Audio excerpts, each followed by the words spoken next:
కు స్వాగతం.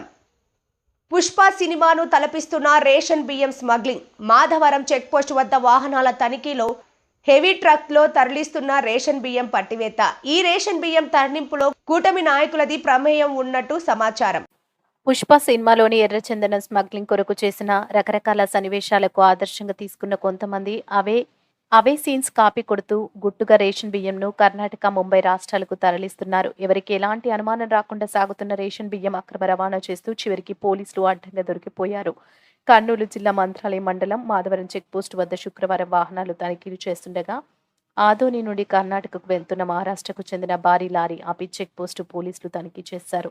ఆ లారీ దాదాపు వందల సంఖ్యలో రేషన్ బియ్యం ఉన్నట్టు గుర్తించి లారీ డ్రైవర్ను పోలీసులు అదుపులోకి తీసుకుని రెవెన్యూ అధికారులకు అప్పగించారు. అక్రమంగా రేషన్ బియ్యం తరలిస్తున్న వారిపై చర్యలు తూతూ మంత్రంగా ఉంటున్నాయి. 5 క్వింటాలు రవాణా చేసిన వందల క్వింటాలు తరలిస్తూ పట్టుబడ్డప్పటికీ కేవలం 6A కేసు నమోదు చేసి వదిలేస్తున్నారు. 6A కేసు అంటే రెవెన్యూ సంబంధమైంది. జేసీ దగ్గరికి వెళ్లి ఆ బియ్యం ఎక్కడి నుంచి వచ్చాయో చెప్పాలి. కార్డుదారులు దగ్గర కొన్నామని చెప్పి బియ్యం వదిలించుకొని వస్తున్నారు. కానీ వీరిపై చట్టపరమైన చర్యలు ఉండటం లేదు. దీంతో అక్రమ రవాణాదారులు జంకు లేకుండా ఇదే వ్యాపారం కొనసాగిస్తున్నారు. మంత్రాలయం మండలంలోని మాధవరం సమీపంలో చెక్ పోస్ట్ వద్ద శుక్రవారం ఉదయం ఆదోని నుంచి రాయచూరుకు తరలిస్తున్న పేదలకు పంపిణీ చేసే బియ్యం లారీని పోలీసులు స్వాధీనం చేసుకున్నారు.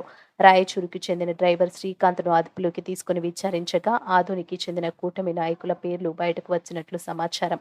ఆదోనికి చెందినటువంటి కూటమి నాయకుల పేర్లను కేసులు చేరుస్తారో లేదో వేచి చూడాల్సిందే.